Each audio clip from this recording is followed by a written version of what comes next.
Sir, Jharkhand ही एकमात्र पहला राज्य है जहां बिना डीजे के चल रहा है। तो एक प्रकार से ये जो राज्य में पुलिस कप्तान विहीन प्रदेश हो चुका है। वहां तो 420 तक का उनके ऊपर आरोप लगे हुए।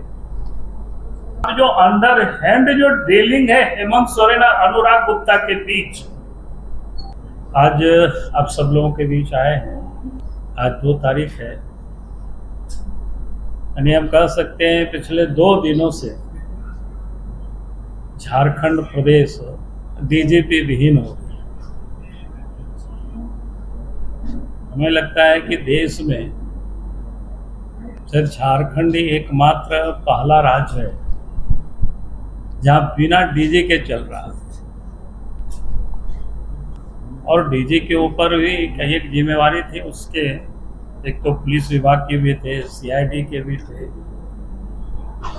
एसीबी के भी थे। तो एक प्रकार से ये जो राज्य में पुलिस कप्तान विहीन प्रदेश हो चुका है। और ये हम ही कह रहे हैं, ऐसा नहीं है, क्योंकि भारत सरकार ने 22 अप्रैल को ही राज्य सरकार को पत्र लिख दिया है कि वो 30 तारीख को तो यहाँ के डीजीपी अनुराग गुप्ता थे और 30 के बाद 1 हो गया, 2 भी हो गया, लेकिन कोई नई डीजीपी यहाँ नियुक्त नहीं हुआ है। यानी डीजीपी विहीन आज जिला। और इसलिए हमने कहा कि भाई देश में शायद एक पहला राज्य होगा इस प्रकार का, जहां राज्य में कोई डीजी नहीं, क्योंकि जिनको जिस प्रकार से उन्होंने बना करके रखा हुआ है, तो आज जो भी वो डीजी निर्णय लेंगे डीजी के रूप में, तो बिल्कुल वो विधि सम्मत नहीं होगी, कानून का वो बिल्कुल विपरीत होगा। और ऐसे पदाधिकारी अगर कोई भी निर्णय लेते हैं तो आप समझ सकते हो उसका दूरगामी प्रभाव पड़ता है। उसका निर्णय कहीं से भी युक्ति संगत नहीं होगा, लीगली नहीं हो सकता है, क्योंकि लीगली वो आज के तारीख में डीजी वो नहीं है। उसका स्पष्ट रूप से भारत सरकार का जो पत्र है आप सब देख सकते हैं। मैं कह रहा था कि भाई आखिर अनुराग गुप्ता में क्या खूबी है कि उनको अभी भी वो डीजीपी बना के गैर कानूनी ढंग से रखे हुए। और ये व्यक्ति के बारे में थोड़ी जानकारी लीजिए। जब बिहार के जमाने में भी उनके ऊपर गया में मगध यूनिवर्सिटी का जो पुलिस स्टेशन है, वहां भी उनके ऊपर केस है। वहां तो 420 तक का उनके ऊपर आरोप लगे हुए। जो पुलिस अफसर एक भ्रष्टाचार पक्षपात करने के आरोप जिनके ऊपर हो, गड़बड़ करने का भी आरोप हो, और हेमंत सोरेन ने खुद जब पहली बार मुख्यमंत्री बने तो 24 फरवरी 2020 से लेकर के 9 मई 2022 तक, अर्थात 26 महीना तक इसको निलंबित रखा। कोई दूसरे लोगों ने कोई निलंबित नहीं रखा था, हेमंत सोरेन ने रखा था। और जो व्यक्ति 26 महीनों तक निलंबन रहा और उसके बाद निलंबन समाप्त हुआ, तब फिर हेमंत सोरेन ने फिर नियुक्ति दिया। यानी जिनको 26 महीनों तक निलंबित रखा, आज उनके प्रति आखिर ये सारे जो प्रेम का क्या कारण है या क्या मजबूरी है उनको डीजी बनाए रखने के लिए, जो एड़ी चोटी का लगाए हुए है, तो उसका हमने पता करने की कोशिश की। आखिर इस अफसर में कौन सी ऐसे पंख है जिसके कारण से हेमंत सोरेन ने इनको यहां बैठा के रखना चाहते हैं। तो मैं आज चाहता हूं कि वो सस्पेंशन भी थोड़ा मैं समाप्त करूं ताकि आप सबको ध्यान में आ जाए आप सबको पता है कि झारखंड में ईडी की जांच चल रही है और ईडी ने भी कई एक भ्रष्टाचार की उन्होंने खुलासा किया और उस भ्रष्टाचार में जो भी लोग शामिल हैं उन सब लोगों को के ऊपर प्रोसिक्यूशन सैंक्शन के लिए जो ईडी ने लिखा है उसमें से लगभग 10-12 अफसर हैं, लेकिन आज तक उन सारे मामलों को रखना, आज तक सरकार ने उसका सैंक्शन नहीं दिया है, बल्कि जो ईडी के द्वारा जो गवाहें थी उन्होंने कई एक गवाहों को के ऊपर दबाव डालना, कई एक के ऊपर तो केस करके जेल में भी डाल दिया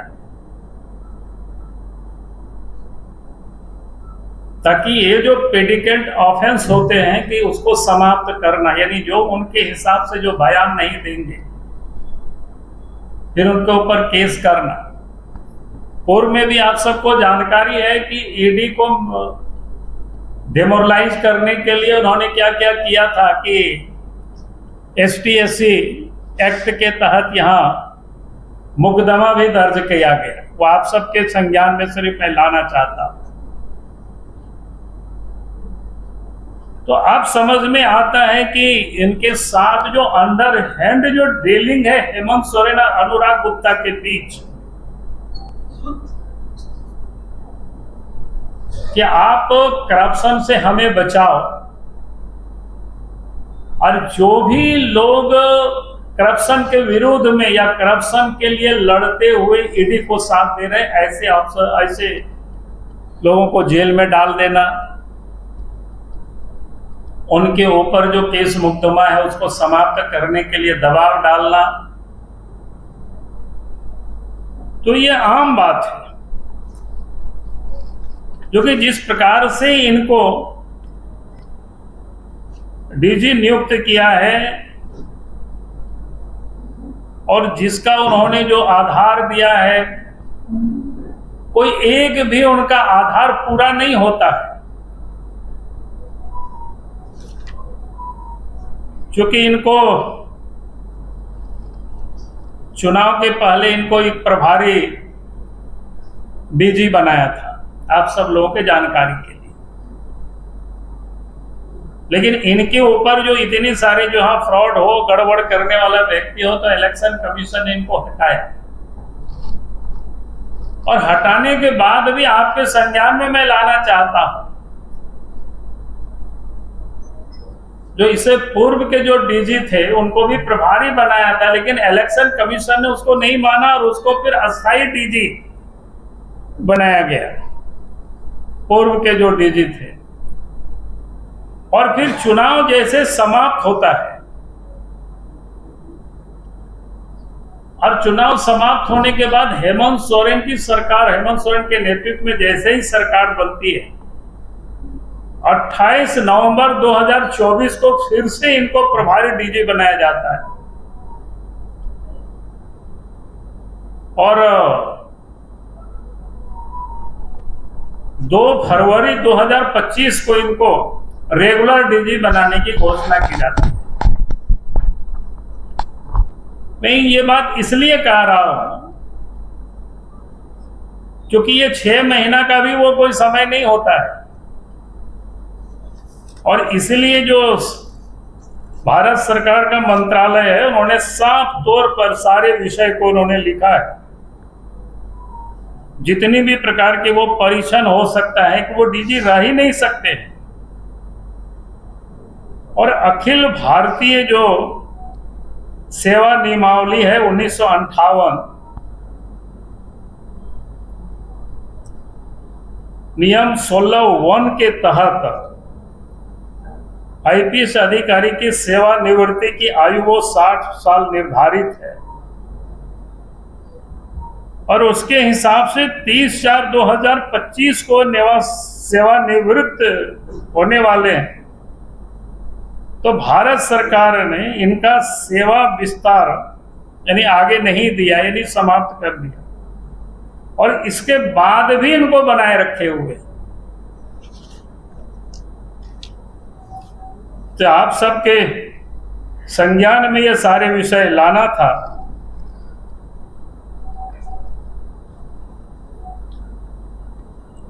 ईडी के गवाहों को तंग करना,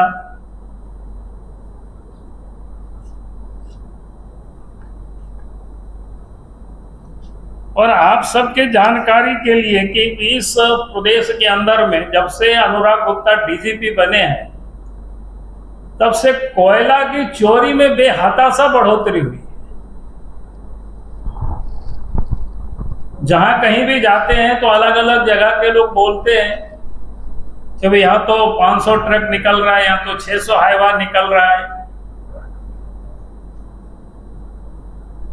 तो जब दूसरे जगह जाते हैं बोलता है कि सर आपको तो ये पता ही नहीं है, यहां से तो इतना हाईवा निकलता है। और उसके लिए भी कई एक दलालों को लगा रखे हैं जो सार्वजनिक रूप से लोग बताते हैं। हमने ट्वीट वगैरह में नाम वाम भी डाला है, पता नहीं वो लोग कौन कौन लोग हैं, गाड़ियों से घूम करके वसूली करते हैं बड़ा प्रेम से। तो वसूली का भी वो सारे पैसा हेमंत सोरेन के जेब में भी जाता है। और तभी कोई ऐसे व्यक्ति को जिनकी सेवानिवृत्त हो गए 30 तारीख को, इसके बाद भी बनाए रखना,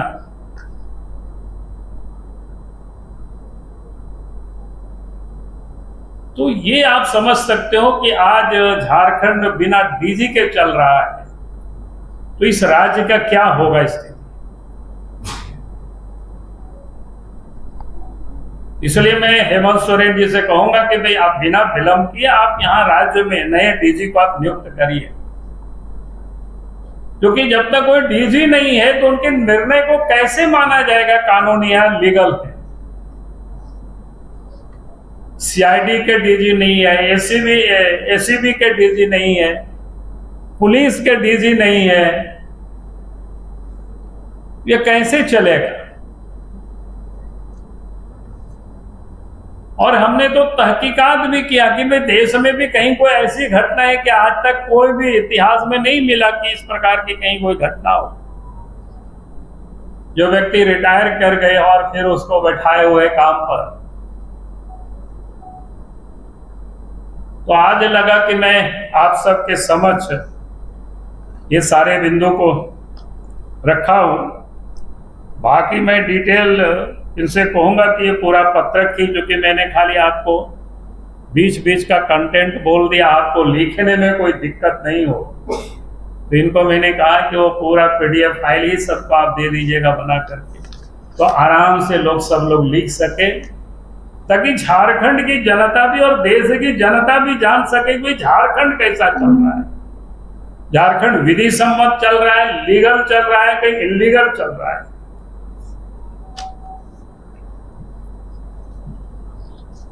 चलिए, बहुत बहुत धन्यवाद।